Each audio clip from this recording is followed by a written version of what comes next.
오늘 이 아침에도 하나님의 은혜를 사모하여 기도의 자리에 나아오신 모든 성도님들을 환영하고 축복합니다.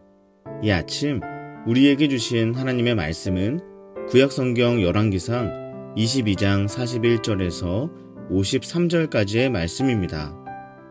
이스라엘의 아합 왕 제4년에 아사의 아들 여호사밧이 유다의 왕이 되니 여호사밧이 왕이 될 때에 나이가 35세라 예루살렘에서 25년 동안 다스리니라. 그의 어머니의 이름은 아수바라 시리의 딸이더라.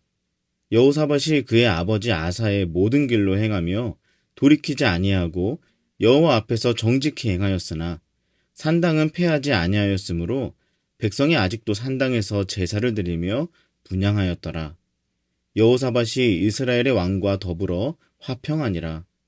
여호사밧의 남은 사적과 그가 부린 권세와 그가 어떻게 전쟁하였는지는 다 유다 왕 역대 지략에 기록되지 아니하였느냐. 그가 그의 아버지 아사의 시대에 남아있던 남색하는 자들을 그 땅에서 쫓아내었더라. 그때에 에돔에는 왕이 없고 섭정 왕이 있었더라. 여호사밧이 다시스의 선박을 제조하고 오빌로 금을 구하러 보내려 하였더니 그 배가 에시온게벨에서 파손하였으므로 가지 못하게 되매 아합의 아들 아하시아가 여호사밧에게 이르되 내 종으로 당신의 종과 함께 배에 가게 하라 하나 여호사밧이 허락하지 아니하였더라. 여호사밧이 그의 조상들과 함께 자매 그의 조상 다윗성에 그의 조상들과 함께 장사되고 그의 아들 여호람이 대신하여 왕이 되니라. 유다의 여호사밧 왕 제17년에 아합의 아들 아하시아가 사마리아에서 이스라엘의 왕이 되어 2년 동안 이스라엘을 다스리니라.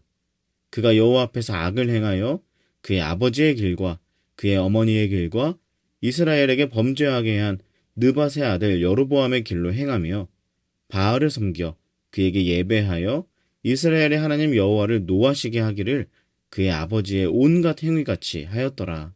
아멘. 오늘 말씀은 열왕기상의 마지막 부분이고 동시에 북이스라엘과 남유다의 왕들에 대한 평가로 이루어져 있습니다. 과연 지난 2달 동안 묵상한 이 열왕기상의 결론을 통해서 하나님이 우리에게 주시고자 하시는 은혜는 무엇일지 한번 살펴보도록 하겠습니다. 일반적으로 한 사람에 대한 평가는 그가 살아있을 때 하지 않습니다. 어린 시절 많이 읽었던 위인전에 등장하는 사람들도 거의 대부분 작고한 사람들을 대상으로 하고 있는데요. 물론 아주 이례적으로 살아있는 사람에 대해서도 위인이라고 칭호를 붙이는 경우도 간혹 있지만 한 사람에 대한 평가는 그의 인생을 통틀어 헤아려 보아야 정확하게 할 수 있기 때문에 그렇게 하는 것입니다. 실제로 대부분의 사람은 나의 인생이 전반적으로는 괜찮다고 자평을 합니다. 때로는 실수하고 때로는 한계에 직면하는 경우도 있지만 그것을 극복하고 성장하는 경험들이 내 인생에 전반적으로 들어있기 때문에 그렇게 생각하죠. 그러니까 우리는 누군가가 나의 나약했던 시절 또는 내가 실수한 상황들을 놓고 그것을 잣대로 나의 존재를 평가하는 것에 대해서 매우 불쾌함을 느끼기도 하는 것입니다. 그런데 이러한 논리라면 반대로 적용할 수도 있어야겠죠. 내가 잘 나갔던 시절 또는 내가 성공을 이루었던 그때 그 시절을 기준으로 스스로를 평가한다면 그것 또한 스스로를 바라보는 매우 왜곡된 시선일 수 있기 때문입니다. 우리는 인생의 순간순간에 가치를 두며 살아야 하는 사람들이 아닙니다. 한순간의 실수로 인해 내 인생을 초라하다 생각해서도 안 되고 한순간의 성공 때문에 내 인생을 평가절상해서도 안 됩니다. 그렇다면 우리는 살아가는 인생의 모든 여정 동안 어디에 가치를 두며 살아가야 할까요? 대단한 위인들의 일기를 보며 따라 살기에는 그 시대에 그들이 풀었던 문제와 지금의 시대가 내주는 문제가 전혀 다르니까 그 공식이 모든 상황에 다 들어맞지는 않을 것이 뻔하고 우리가 3차원에 사는 이상 내가 죽은 이후에 누군가가 나에게 내리는 그 평가를 바탕으로 내 삶을 보다 괜찮게 만들어가는 것은 불가능한데 그럼 우리는 인생의 여정에서 어느 길로 걸어가는 것이 맞다는 확신 속에서 살아갈 수 있을까요? 본문 43절 말씀입니다.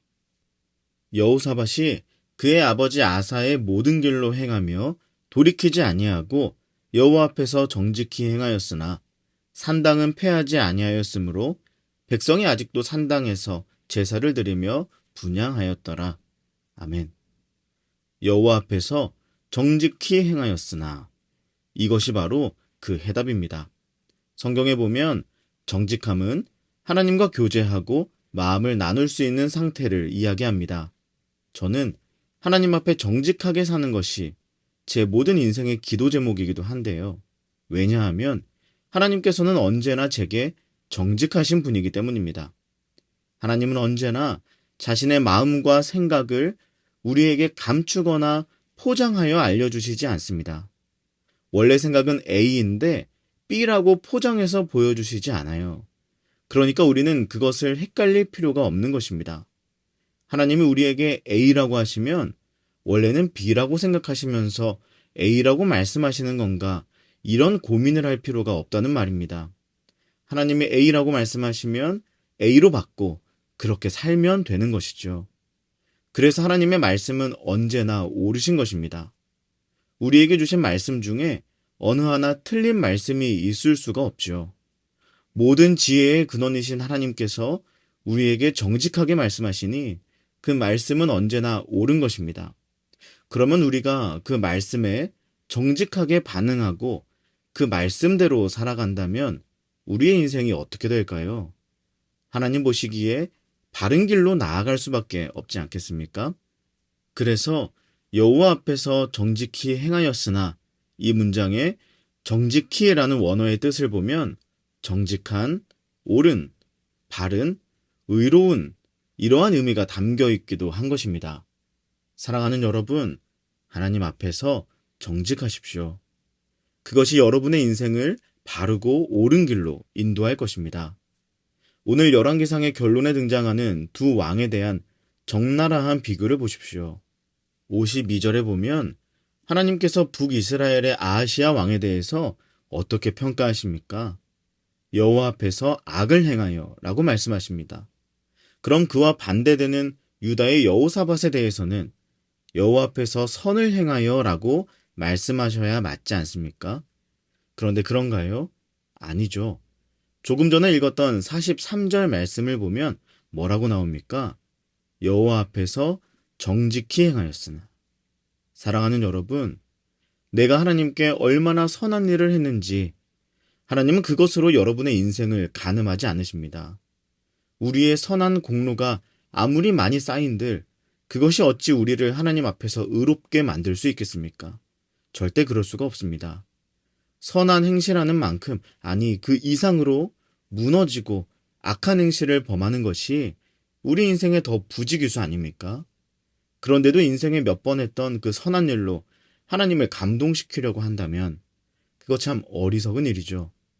답은 정직함입니다. 여호사밧이 선을 행하기는 했습니다. 46절에 보면 하나님이 싫어하시는 남색하는 자들을 다 쫓아내요. 그러나 그도 그것만으로 당당할 수 있는 인생은 아니었습니다. 43절의 뒷부분을 보시면 산당을 그대로 남겨두어서 백성들이 우상을 숭배하도록 방치했습니다. 선과 악을 놓고 평가하자면 여호사밧이라고 해서 좋은 평가를 받기는 힘들겠죠. 그런데 하나님이 왜 그를 높이 평가하십니까? 그가 여호와 앞에서 정직했기 때문이라는 것입니다. 사랑하는 여러분, 요즘 어떻게 지내십니까? 자주 넘어지십니까? 실수를 조금 하셨나요? 뭔가 인생에 신앙의 회복이 필요한데 자꾸만 무너짐을 경험하고 계십니까? 아니면 요즘 조금 괜찮으신가요? 열심히 섬기고 계십니까? 성경도 많이 보시고 기도도 오래 하고 계시나요? 다 괜찮습니다. 그런데 그런 순간적인 지표들을 가지고 나라는 인생의 존재를 평가해버리려는 실수는 하지 말아야 합니다. 그보다 중요한 기준, 나는 지금 하나님 앞에 정직히 행하고 있는가? 이 하나님의 기준이 적용되는 인생이 바른 길, 옳은 길로 걸어가는 인생이기 때문입니다. 오늘 저와 여러분 모두가 하나님 앞에 정직하게 살아내기 위해서 최선을 다할 수 있었으면 참 좋겠습니다. 언제나 우리에게 정직하신 그 하나님의 말씀에 우리도 정직하게 반응하고 그때에 주시는 마음에 부끄럽지 않게 정직한 모습으로 살아내는 그런 저와 여러분 되시기를 주님의 이름으로 간절히 축복합니다. 함께 기도하겠습니다. 오늘 하나님 앞에서 정직하게 하소서. 이것이 우리의 태도이자 인생의 기준이 되게 하소서. 그리고 우리 개인의 기도 제목을 놓고 우리의 가정과 다음 세대 자녀들, 사랑하는 청년들을 위해 기도해 주십시오. 또한 임시거처에서 예배드리고 있는 우리 교회에 하나님이 예배하신 예배 장소를 허락해 주시기를 기도해 주시기 바랍니다.